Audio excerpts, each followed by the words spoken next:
Blog Talk Radio. Hello, and welcome to Shedding the Bitch Radio, where you can discuss, debate, and get advice on how to discover and shed the bitches of fear, insecurity, self-doubt, and negative mindsets so you can realize your dreams and life purpose and create and accelerate the riches you want in life.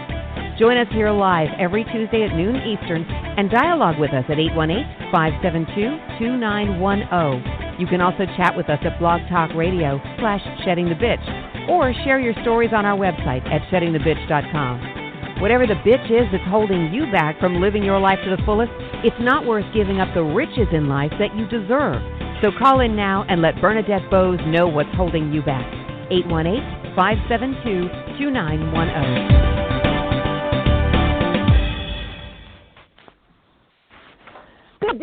Good day, everyone. How are you on what appears to be a beautiful day for most of the country, despite all the storms that have been moving through? So Deborah was saying that she's out in California, is overcast and rainy, but certainly a great change from all the misery that's been crossing the country from west to east, and hopefully the rest of the country has kind of calmed down as well from the heartbreaking tornadoes, the snow. It's April. Actually, it's almost May. So what is it doing? But hopefully it is beautiful wherever you might be around the world, actually. And I know a couple of my friends just went off to back home for a vacation to New Zealand. So they'll be listening in, but we love our international community. So hopefully you all are having a good morning, noon, or night, whether you're listening live or you've downloaded us. I noticed, and I actually meant to talk to Deborah about it, I was getting very excited because as opposed to the downloads from Blog Talk, for instance, and therefore the listens from Blog Talk, I also have just started seeing the streaming that we're getting across the platforms, and it's very, very, very exciting, and I want to thank all of you for that because it makes a major difference when you're able to get access to these type of conversations and these type of shows, regardless of who you listen to. Across multiple platforms. So thank you very much for that. We love our Shedding the Bitch community, and whether it's your first time listening or you've been with us for the number of years we've been on, we love you, and thank you for that. I'm kind of struggling with some heartbreak as well, as many of you probably are as well, as it pertains to the Notre Dame Cathedral fire. Just absolutely heartbreaking. I don't preach it, but those of you know I am Catholic, Roman Catholic. I guess my family would categorize us. And I hold my faith very close to my heart. Have been to Notre Dame. It was a special place also for my parents. They also actually went to the Vatican in Italy and met the Pope at the time. So it's just heartbreaking to think, of the destruction that the cathedral has taken, and possibly the artifacts and the relics that have been lost, especially because of the fact that it is Holy Week, and so leading up to many millions and millions of people, whether it's visiting there, because it is the number one tourist attraction in the world, or maybe it's in Paris. I'm going to have to look this up again. I apologize, because there was this conversation about the fact that it's Eiffel Tower. People were expecting that was the number one visitors place, but then they said no, it's Notre Dame Cathedral.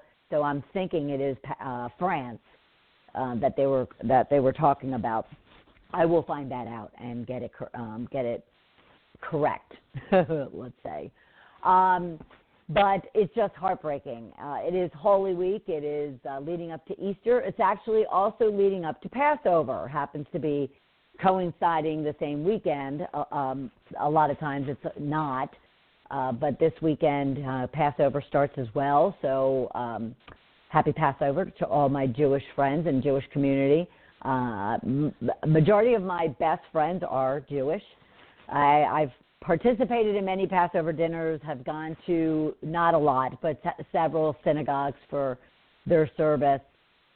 So it is a holy week, and it's just heartbreaking to think that apart from the Vatican, a central symbol of Catholicism has been burning. And fortunately, knock on wood, there were many relics that were saved, many pieces of art, the Crown of Thorns. The Crown of Thorns. I'm thinking of Game of Thrones. The Crown of Thorns that they actually did salvage. And of course, now there's always a blessing in disguise.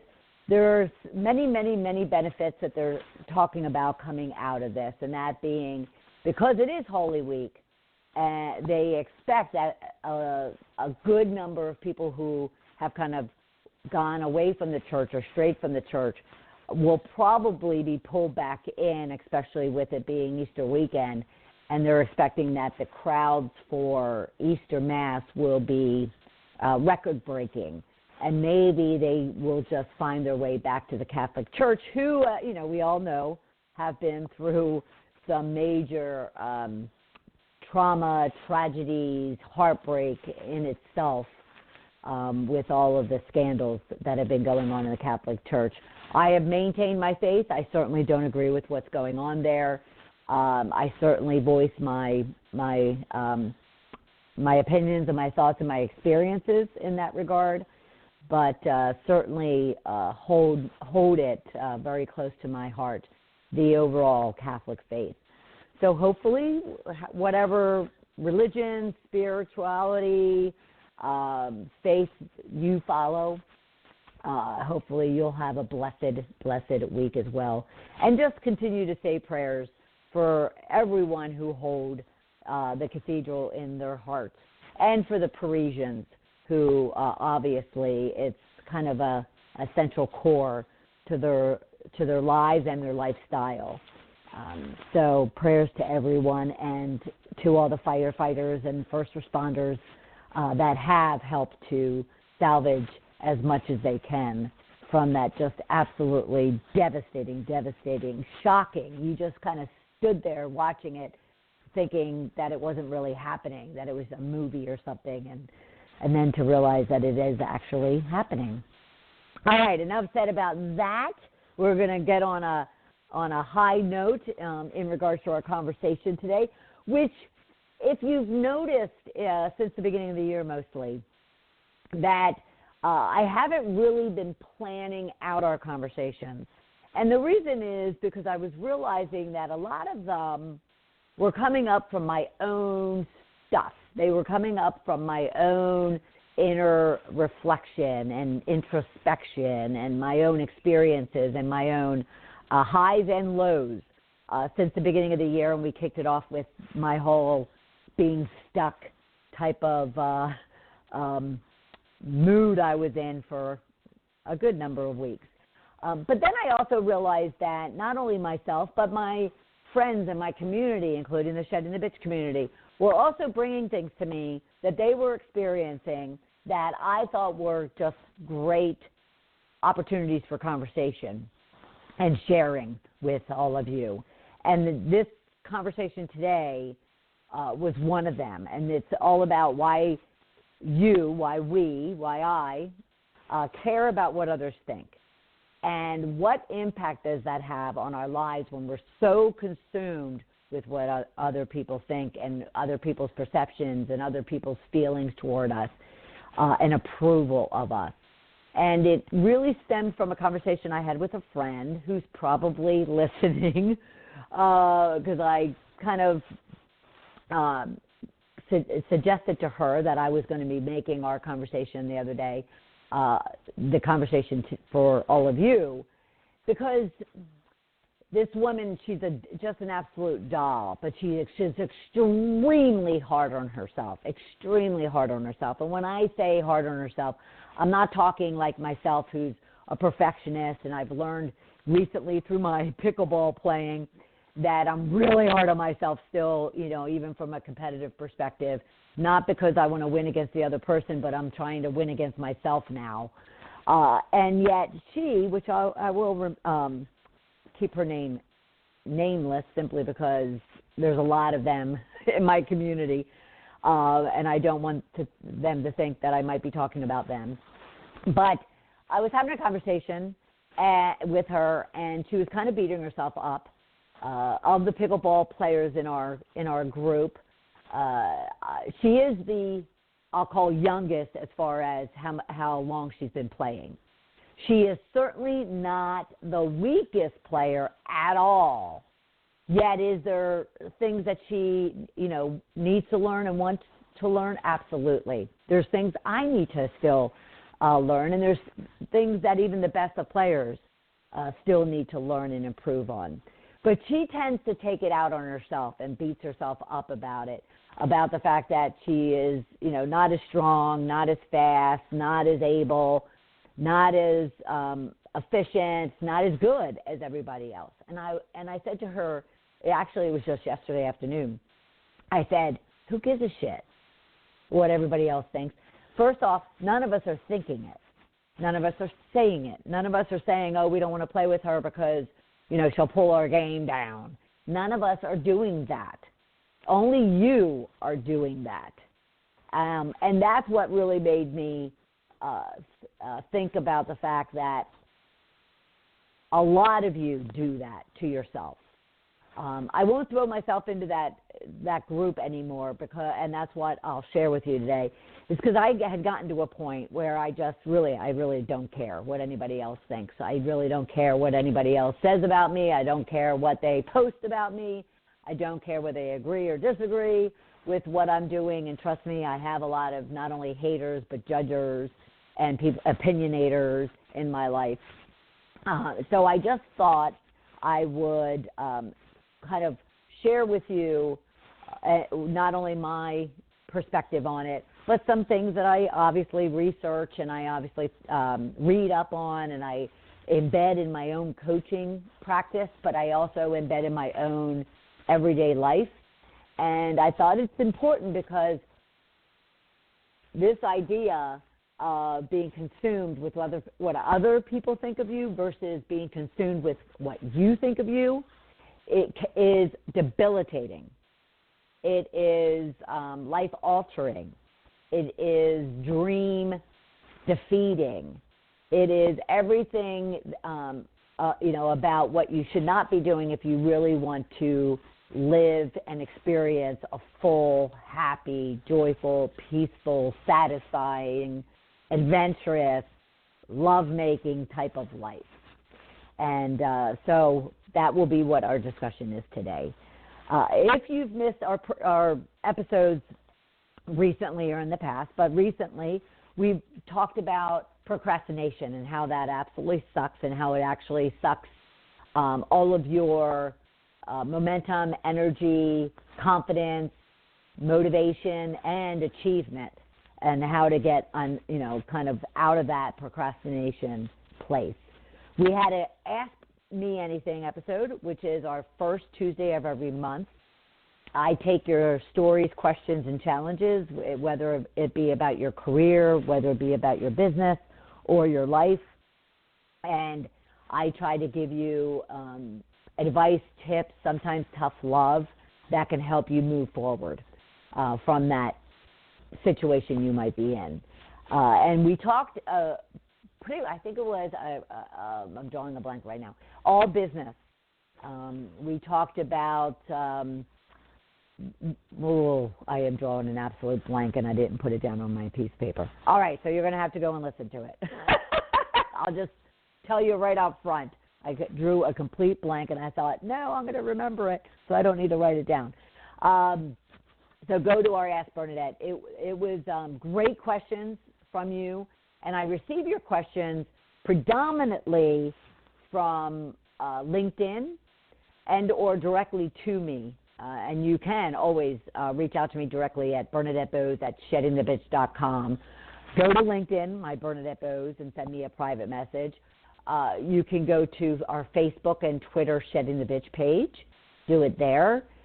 You can certainly reach out to us on our blog at sheddingthebitch.com.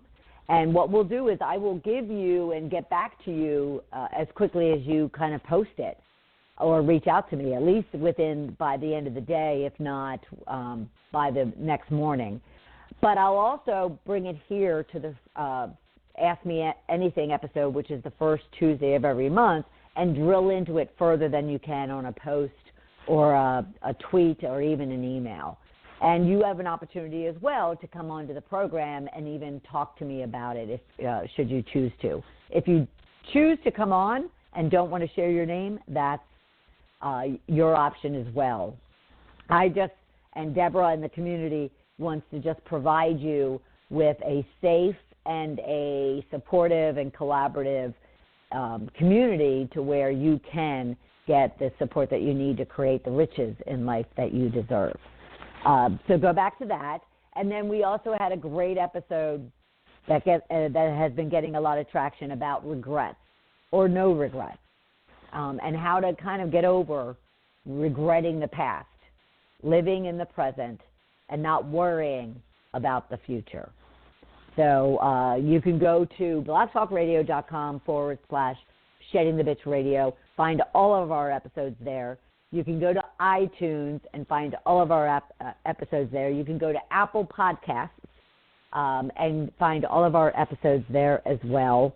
And, of course, you can go to sheddingthebitch.com. On our homepage, you can kind of scroll down, see the radio button, and find our number of years of episodes out there as well.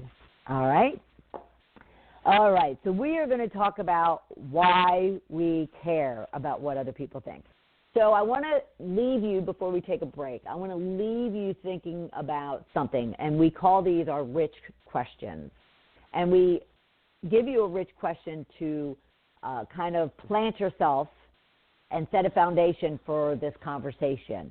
And what I hope is that you will have found some truth, found some self-awareness, found some authentic transparency in your own world about whatever topic it is that we're thinking about and talking about. Because self-awareness is key to any opportunity for shifting your life to riches, all right? So your rich question regarding this conversation is actually a scaling. So I want you to think about and be honest with yourself. On a scale of 1 to 10, 1 being I am consumed and it's wreaking havoc on my life with what other people think, or a 10 where I really don't give a crap of what other people think. So where do you fit in there? And don't put yourself in a 5. Don't put yourself in a, be hard on yourself.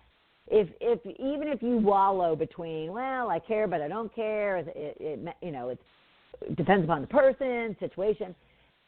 Don't put yourself as 5.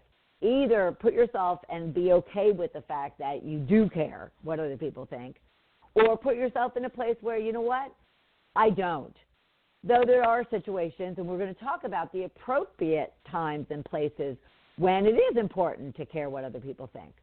But be truthful, be hard on yourself, because that self-awareness will help you say, okay, I don't want to be a 3. I want to be a 5. I don't want to be a 5, or I don't want you to put 5.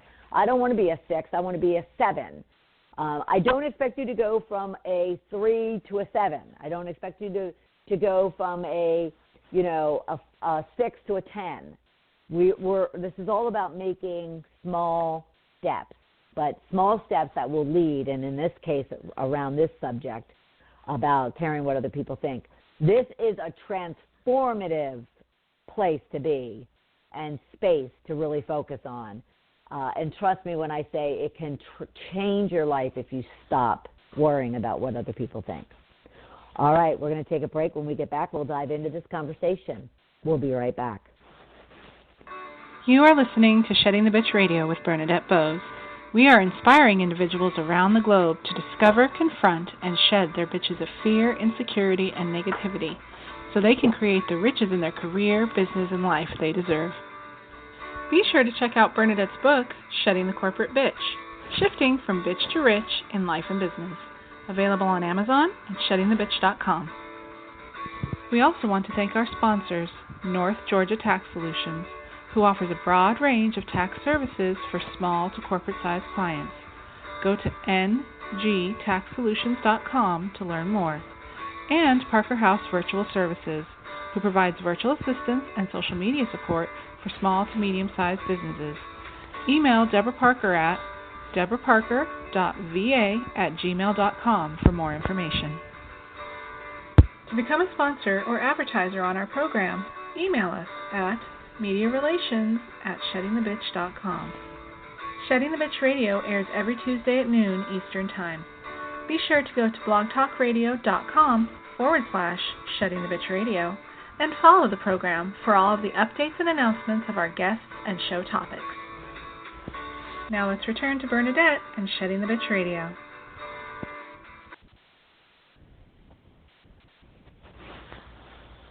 Welcome back, everyone. Today we are having a conversation regarding why you care so much about what other people think of you.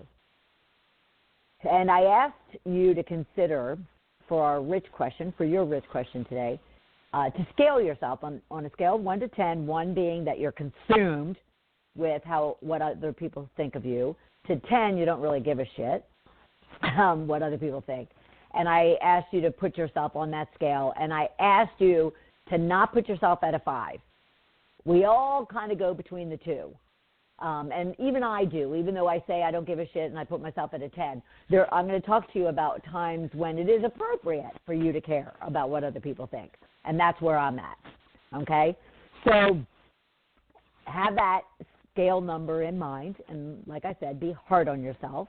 If you wallow between the two, again, don't put yourself at a 5. Where do you wallow, more? Mostly. Is it a 3 or a 4? Is it a 6 or a 7?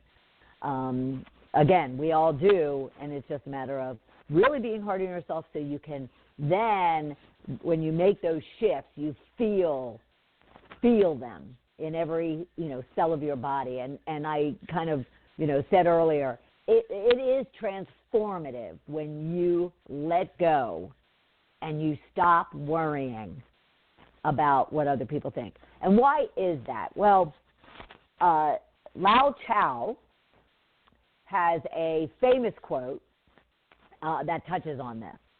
And it's one that there's a couple that I'm going to talk about throughout this program, but this one I read a long time ago, probably even before in the midst of understanding, like, how do I let go of caring what other people think of me. And I didn't know what it meant, and I didn't know how to use it. And then as I really did start working on myself and start shedding the bitches within me, I would continue looking at this quote, and all of a sudden it started making sense. And the degree of which it made sense, certainly has changed over time. And like I said, this isn't going to happen. You're not going to go from a 3 to a 10. You're not going to go from a 3 to a 5 very quickly. It's just one step at a time. All right? So here's this quote.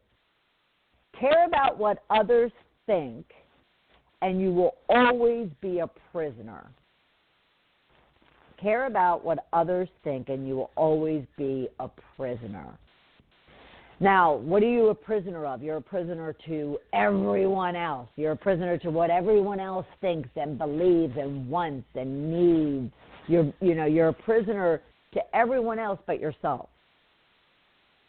And for me, my prison looked like, and I'll be just flat out honest with you, my prison looked like that from the moment I got up in the morning to the moment I put my head down on the pillow.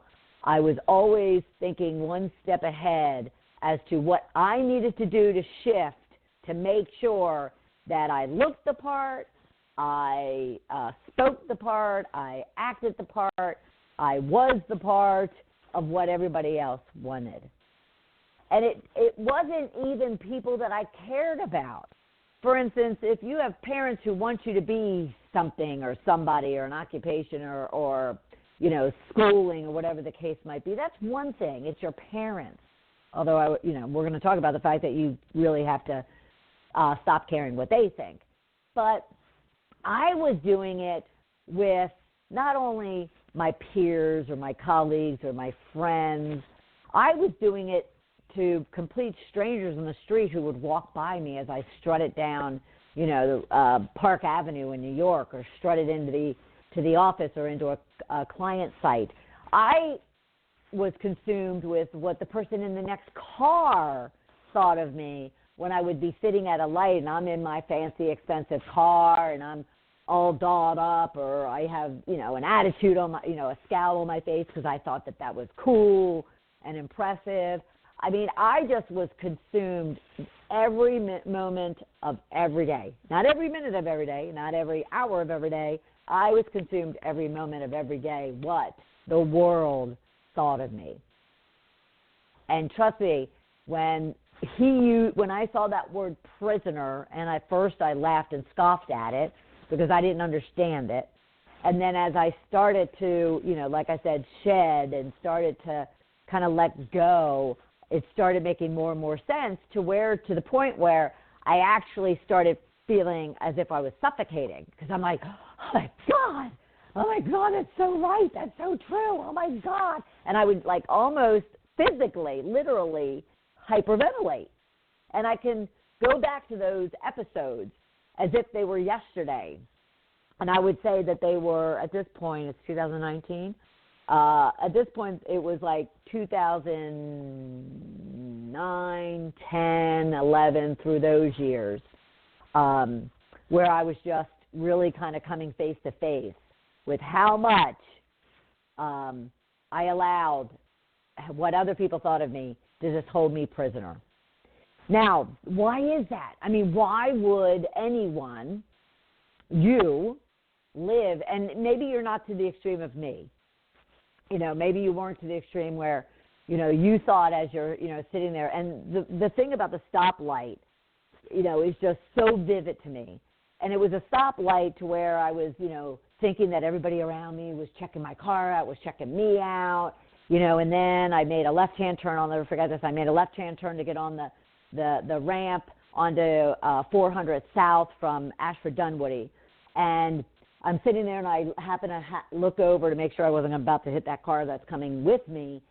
And he happened to look over at me, and I'm thinking he's checking me out, and oh my gosh, I need to kind of But then there was other times where I was wanting them to. I was pissed off at them because they were moving too slow or too fast, or they were about to cut me off, or whatever the case might be. And I really wanted to make sure that they felt what I was experiencing. And I was going to control this situation because, and we'll talk about this in a minute, because when you're worried about what other people think, you're either seeking approval or you are trying to control the outcome. And so I was bouncing between these two. I was always wanting approval, wanting to fit in. I was also wanting to control what other people thought of me. So think about that. Think about, if you put yourself on a scale of 1 to 10, you put yourself at a 3 or 4, maybe even a 5 or a 6, not a 5, but even a 6. Think about those situations and those encounters or those times where you are concerned about what other people think. And ask yourself, do I care because I'm seeking their approval, or do I care because I want to control how they perceive me, how they accept me, how they evaluate or judge me? Think about those two. And I was to the point where it was just absolutely exasperating. You kind of go back and try to put yourself in your body, your shoes, that experience, and just feel the emotion. And that, because that's the best way to kind of really kind of sit in your truth, as they say, about where you fall on that scale and where you are consumed by seeking approval or trying to control the outcome. And we do this for, it's ingrained in us, environmentally, societally, biologically. It goes back to the very beginning of man, just from a survival perspective. But let's move centuries and centuries forward, and even move to your generation, your lifetime, maybe your parents' lifetime. It is important for us to feel accepted and to feel that we fit in. We don't want to be left behind. We don't want to be the last one picked on a team, which is what my friend was experiencing. She didn't want to be the last one picked for a team, so she just kind of discounted herself first. And that's that controlling the outcome. I lived in that. If I felt that I needed, that something wasn't going to go my way, then I projected it and I kind of played devil's advocate with it, and I made it to be worse than it was because then it didn't feel as bad. So, kind of try to feel that. We all, like I said, we want to be accepted. We want people to be proud of us, and, definitely our parents, but even, our bosses, even our friends to a degree, and our siblings. We want them to be proud of what we do and who we are and what our achievements are. But if we're so consumed about what they, feel about it, how they judge it, whether they are proud or not, we have totally discounted what we're after, and that there's pride and that there's accomplishment and that there's value, because that only comes from internal. It doesn't come from external. They can shower you with, all the accolades, all the rewards, all the, medals, all the money, the promotions, the status, the symbols of houses and cars and bank accounts. They can do all that, and you might still feel empty. You might still feel ugly. You might still feel not good enough. You might still feel like a fraud. So what we need to do, what you need to work on, is peeling back and letting go of all of those external forces and external factors, so you can then feel good in your skin, which will have everyone loving the skin that you're in. I hope that makes sense. So, it's very not natural. It's totally unnatural, but it's very understanding that any of us would fall into wanting to be accepted, to fit in, to not be left behind, not to disappoint, to have people proud of us, to be accepted. But at the same time, if we're not, what we have to focus on is that if we're not all of those things to ourselves, then how can anybody else be that way as well? Now, I will actually, now that I'm looking across the room, I will actually have to disclose where I might have fallen into the proud thing. So I'm looking across the room at a medal. This past weekend, Friday, I participated in a pickleball tournament. I've been playing a lot of pickleball, and for those of you who listen to the program, I've mentioned it before. So I went down on my own to this tournament that was about an hour south of me in Atlanta, and I played singles at this tournament, and I happened to come in third. So I got up on a podium. I got a medal wrapped around my neck, which, it's been decades, from probably high school, no. It's been a couple, maybe 1 decade since I ran half marathons and that kind of thing. But I was so proud of myself, because this was something I did for myself, the whole pickleball thing. And I did it to, not only health and to lose weight, but I did it because I really wanted to I wanted to take on a challenge of learning a new sport that I didn't know, and see if I can achieve it. And plus there was a social element to it and all that kind of good stuff.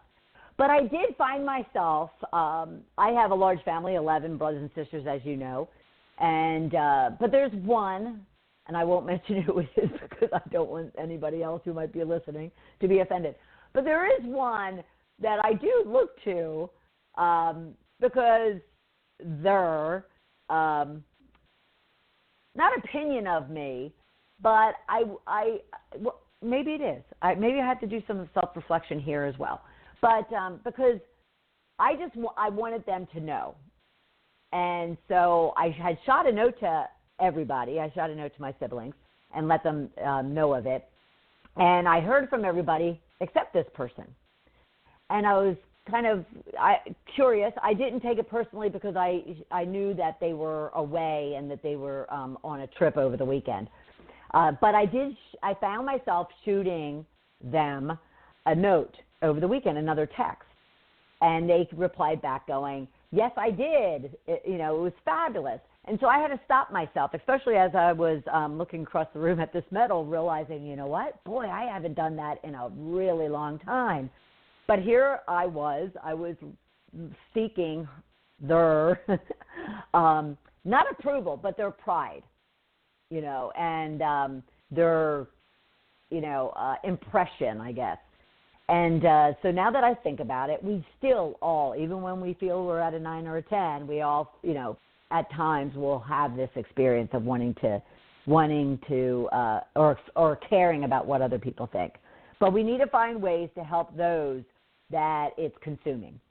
If you're falling on a scale certainly of 6 and below, I'm not mentioning that middle road, but 6 and below, we certainly want to give you tips and advice to help you kind of just let go and not care. Again, not to move to a 10, but just to start moving up the ladder. If you're in the 7, 8, 9, and 10, as I just pointed out for myself and disclosed and actually just discovered as I'm having this conversation with you and I'm looking across the room, we all still need, to improve. We need to work. It's like any muscle. It's like any activity. It's like any experience that we have. If we want to, evolve and to grow, which we want to do until we're 10 feet under, then we need to always be self-aware, be okay with that awareness, whether it hurts or not, or whether it's kind of shocking or not, as I just experienced. And we need to be okay with it and just say, okay, I find myself falling back into this, and I wonder why that is, and therefore this is the change I'm going to make. Now, it doesn't mean, and I want to make sure I say this, it doesn't mean that you never go and you're proud of yourself so you want others to be, to know about it and even be proud of you. But it's first important to say, am I doing this for me or am I doing it for other people? And if you're doing it for yourself, okay, great. If you're doing it for other people, that's where you want to kind of, have a second look at the fact that, am I doing this for their approval, or am I doing it to control the outcome, or am I doing it just simply because I'm so proud of myself, I want others, to know. So you just need to weigh it. Ego, this is all about ego. And there's good ego and there's bad ego, and we're looking for the good ego and trying to improve on the bad part of the ego that causes us to seek other people's impressions of us. All right. Wow. Time has flown. We're going to take a quick break, and when we get back, I'm going to give you some tips and advice and maybe some tough love in regards to just what you can do about letting go and not really giving a crap about what other people think. We'll be right back. You are listening to Shedding the Bitch Radio with Bernadette Boas. We are inspiring individuals around the globe to discover, confront, and shed their bitches of fear, insecurity, and negativity so they can create the riches in their career, business, and life they deserve. Be sure to check out Bernadette's book, Shedding the Corporate Bitch, Shifting from Bitch to Rich in Life and Business, available on Amazon and sheddingthebitch.com. We also want to thank our sponsors, North Georgia Tax Solutions, who offers a broad range of tax services for small to corporate-sized clients. Go to ngtaxsolutions.com to learn more. And Parker House Virtual Services, who provides virtual assistance and social media support for small to medium-sized businesses. Email Deborah Parker at deborahparker.va@gmail.com for more information. To become a sponsor or advertiser on our program, email us at mediarelations@sheddingthebitch.com. Shedding the Bitch Radio airs every Tuesday at noon Eastern Time. Be sure to go to blogtalkradio.com facebook.com/Shedding the Bitch Radio, and follow the program for all of the updates and announcements of our guests and show topics. Now let's return to Bernadette and Shedding the Bitch Radio. Welcome back, everyone. We are talking about shedding the caring bitch, let's call it. The perceptions from others as opposed to ensuring that you're just concerned about what you think and feel and value yourself. This can be if someone asks, well, what does this really look like, though? If I'm not really aware, like all of a sudden I look across the room and I see this medal and I remember what I just did with my sister. Oh, well, there you go. I knew that wouldn't last long. But what impacts? What does it look like when you're just caring about what other people think versus yourself? Well, it could be if you or someone you know is a people pleaser. They're certainly caring more about what other people think than themselves because they're trying to please them all the time. And, I have a number of friends that fall into this category. Those that will treat you, when there's absolutely no reason to treat you to dinner or even to buy you a soda. Or they're trying to take care of you when you can take care of yourself. So, that friend who, granted, if you are sick and you're not hiding your pride for asking for help, but they overdo it. They kind of force themselves, they put themselves into your world to take care of you. They're trying to also please you, and they care about what you think of them, and or if you do it to other people. If you overshare, and you overshare because you want other people to be impressed or to be okay or to approve what it is that you're doing or feeling or thinking. But at the same time, you could be putting yourself into dangerous situations. If you care too much about what other people think, you're that person who, could get into a relationship and you're just, giving yourself up and doing whatever it is that the other partner wants you to do. That could put you into, situations like sexting or other physical encounters that you're not really comfortable with. You could all of a sudden, if you're one that falls into peer pressure or that you put peer pressure on other people, so you're all of a sudden, doing what the cool kids are doing. So you're smoking or drinking or doing drugs or whatever the case might be. You're taking risks that you normally wouldn't take because you care about what other people think, and therefore you don't want to come off as the wussy or the prude. I'll never forget in high school being called a prude because I wouldn't sleep with this jackass of a guy, and it had nothing to do with the fact of whether or not I was a virgin or wasn't a virgin, or wanted to be a virgin or didn't want to be a virgin. It simply had to do with the fact that I didn't want to with him, and yet he didn't take that kindly, and in front of a party full of people, just basically called me out as a prude. Well, you know what? I didn't really care. I wasn't giving in.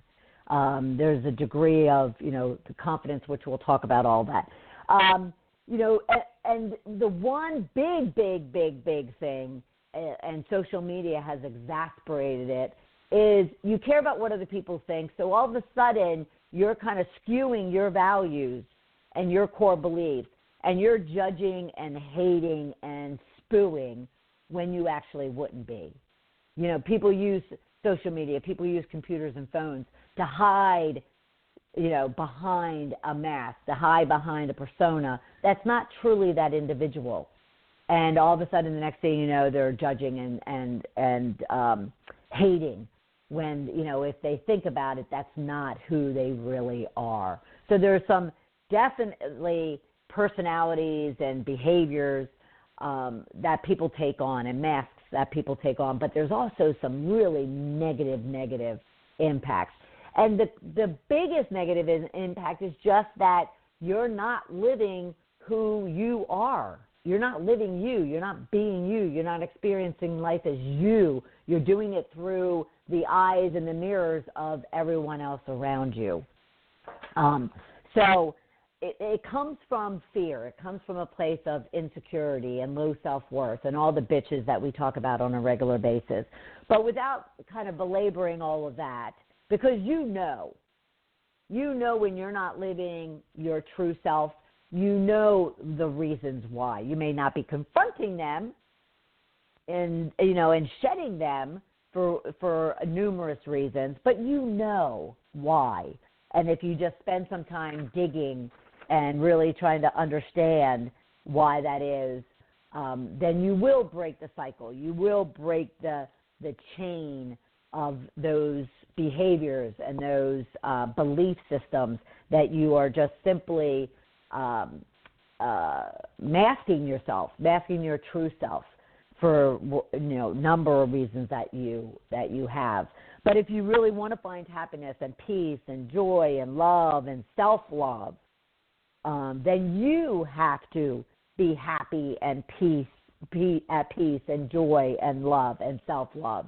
And that sounds contradictory. Well, if you want it, then I'm obviously not being it. And it's hard to be it. And this is where one of my favorite sayings in the world comes from, and that's fake it till you make it. And so many people will scowl at me for that, but I remember having this up on my office when I was in my early 20s, like 22, and I had fake it till you make it, because I truly believe that you can.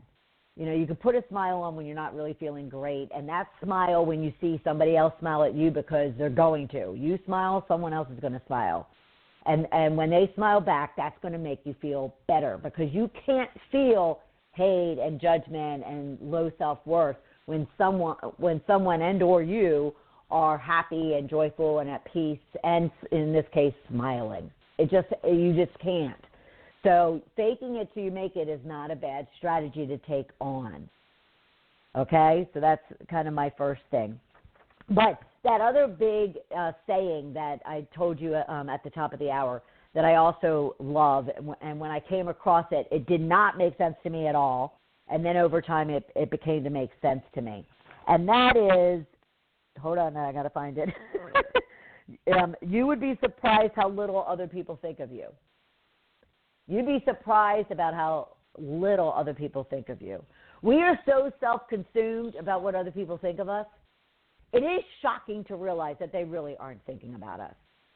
So when we go and we screw up, let's say a job interview, trust me when I say, yeah, they may have thought for 2 seconds, okay, that was a bad interview. And then they put your paper on the side and they moved on. Say you went into your boss and you pitched, and fought for a new job or a new promotion or a new project, whatever the case might be, and you really just flubbed it. You just really screwed up. Well, trust me when I say the minute you walked out the door, they were on to something else. That little, thing that you're consuming yourself with, they've moved on from already. Say you made a really big screw up in your life or at work. Trust me when I say, yes, something can be really detrimental or even painful. And yet, at the same time, they're not spending nearly a fraction of the time that you are thinking or worrying about it. They're looking for solutions maybe. They're going out and trying to, fix it. But after that, you'd be surprised. When I was sitting in my car at that light, and I was looking over at the guy in the car next to me, trust me when I say they didn't even see me, let alone think about me, good, bad, or indifferent. And yet there I was, consumed with it.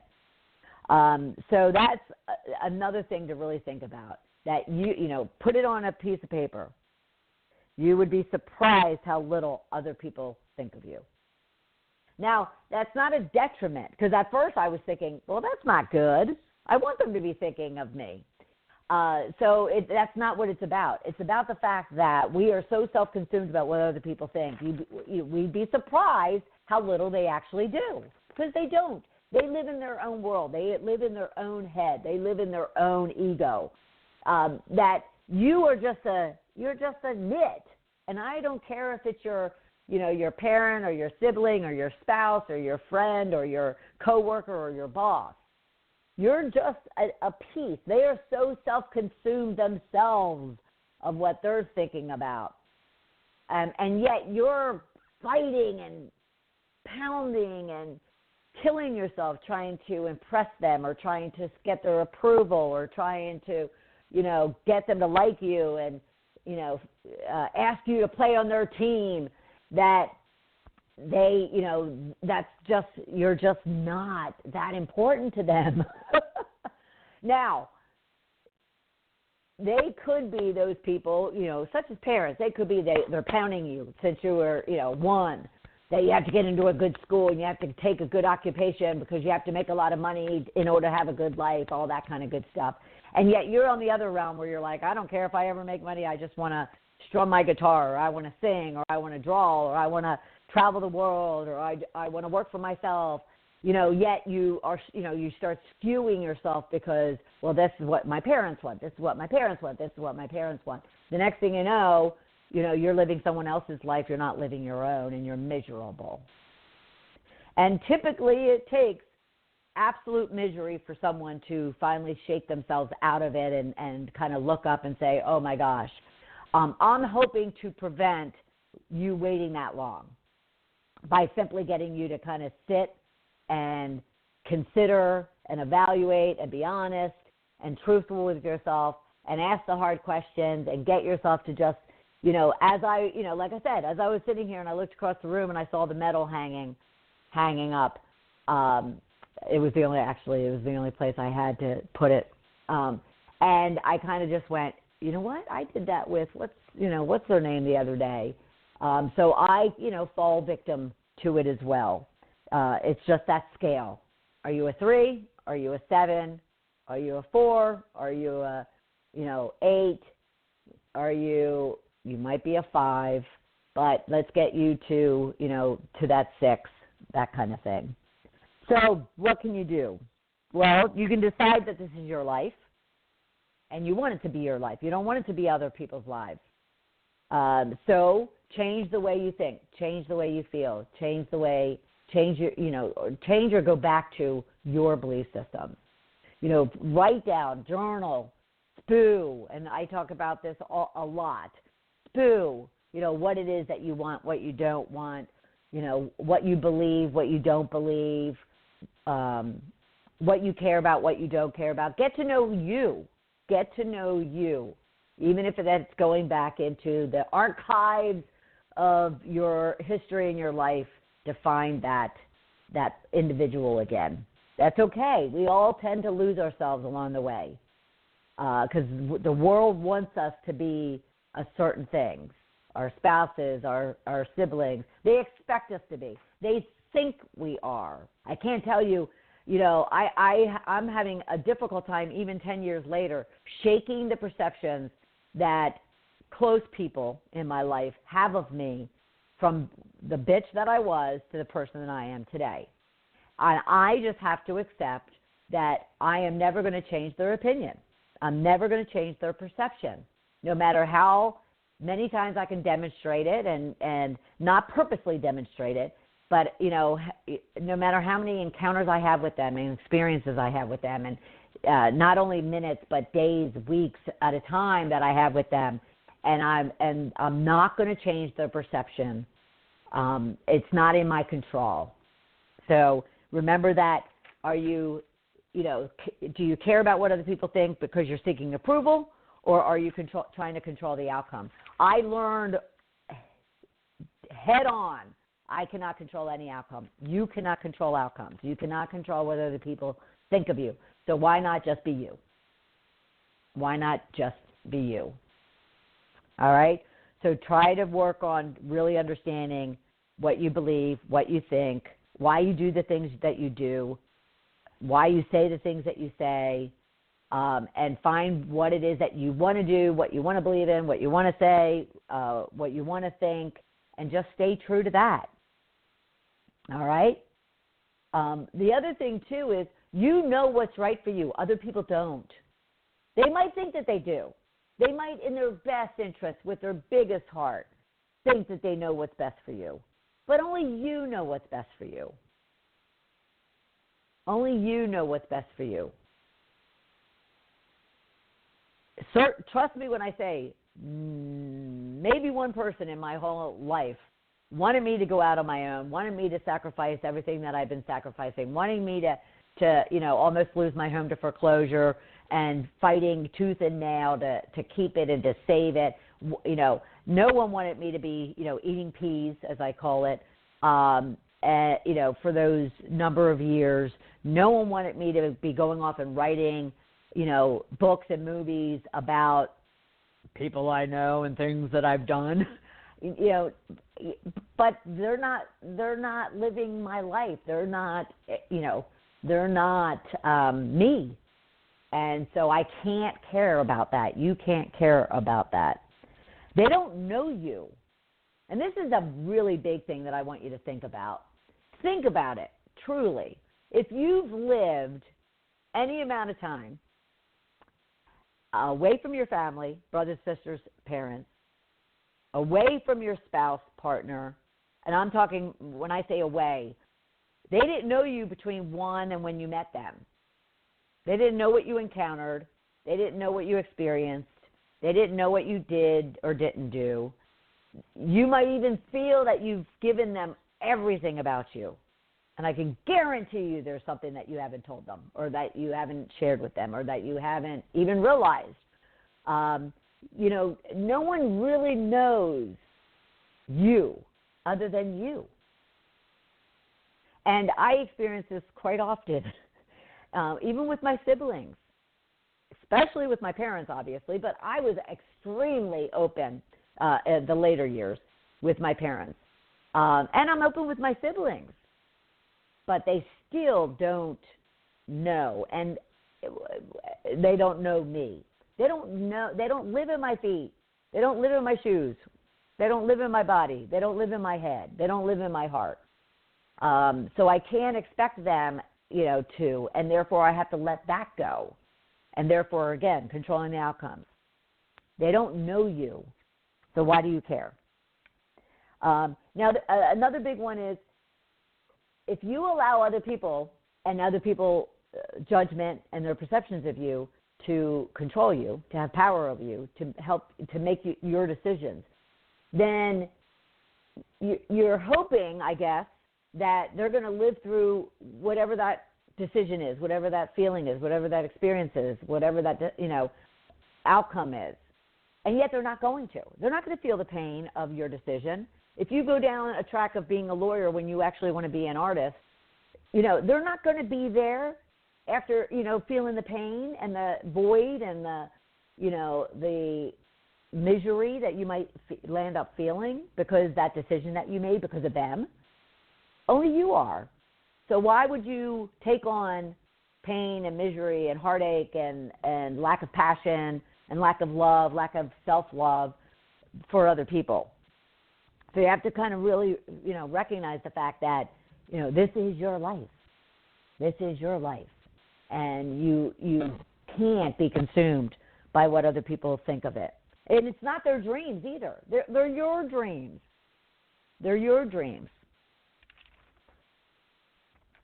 I'm going to share my biggest lessons in an expanded blog post over the next couple of days from this conversation, because I really think it's important. I really, truly, other than this first experience I've had in a very long time with my sibling, I really don't care what other people think of me, and it is so liberating, not worrying about it. I'm just able to be me, and those people that want to be with me are with me, and those that don't, well, I can't help them, and you can't help them. So I hope you find it in your heart to go after what it is that you want, not worry about what other people think, shed and let go of caring and just being you. Thanks, everybody. I'll look forward to having you right back here next Tuesday at noon Eastern Time or anytime on Apple Podcasts, iTunes, sheddingthebitch.com, and Blog Talk Radio. Talk to you next week. Bye. Thank you for listening to Shedding the Bitch Radio with Bernadette Boas. Join Bernadette every Tuesday at noon Eastern as she helps you shift your bitches to riches. And the dialogue is always going on at sheddingthebitch.com. See you next week.